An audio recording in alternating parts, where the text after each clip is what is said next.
Emergency की। बिल्कुल 25 जून 1975 भारतीय लोकतंत्र का वो काला दिन जिसने देश के तमाम नागरिकों के मौलिक अधिकारों को छीन लिया था। जब संविधान में वो बदलाव हुए जिनसे भारतीय इतिहास का काला अध्याय लिखा गया। 25 जून 2025 को इस काले दिन के 50 साल पूरे हो जाएंगे, जिसको बीजेपी काले दिवस के तौर पर मनाने जा रही है। ये रिपोर्ट देखिए।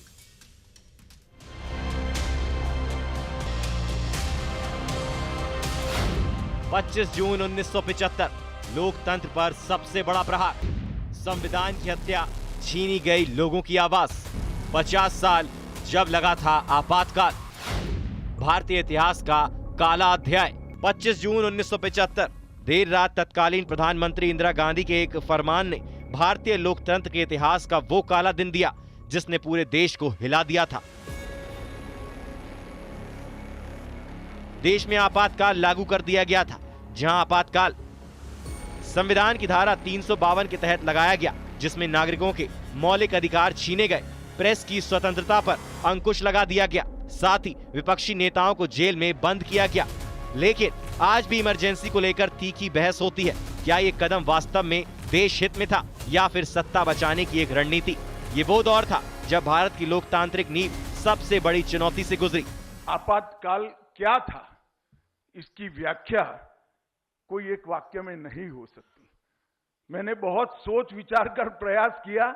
मैं मानता हूं ये संपूर्ण नहीं है, परंतु एक मल्टी पार्टी डेमोक्रेसी मूल स्वभाव जिस देश का लोकतांत्रिक है, ये लोकतांत्रिक देश के स्वभावगत लोकतांत्रिक देश की मल्टी पार्टी डेमोक्रेसी को व्यक्ति के तानाशाही में बदलने का षड्यंत्र का नाम है आपातकाल, जिसका उस वक्त अनेक लोगों ने पुरजोर विरोध किया। पूर्व प्रधानमंत्री इंदिरा गांधी द्वारा 25 जून 1975 में भारत पर थोपे गए आपातकाल के 50 साल पूरे हो गए हैं और जिसको लेकर बहस आज भी जोरों पर है। और अब 50 साल बाद बीजेपी इसी दिन को देश भर में संविधान हत्या दिवस के तौर पर मनाने जा रही है।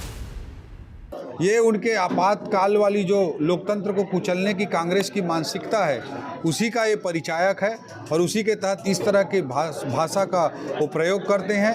ये परिवारवादी राजनीति से कभी ऊपर नहीं उठ सकते। 1971 भी याद दिलाएंगे लोगों को, जो पाकिस्तान के 2 टुकड़े कर दिए थे इंदिरा जी ने, वो भी याद दिलाएंगे? नहीं दिलाएंगे, वो भी याद दिलाएं। और ये भी याद दिला दें कि आपने एक बटन दबते ही अमेरिका से सरेंडर कर दिया, आपने पूरे देश में सौहार्द की हत्या कर दी, ये भी तो याद दिलाइए ना।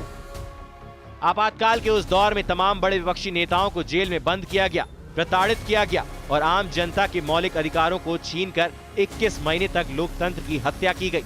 आज भी उस दौर को जब भी याद किया जाता है, वो जख्म भुलाए नहीं जाते। Bureau report, news 18।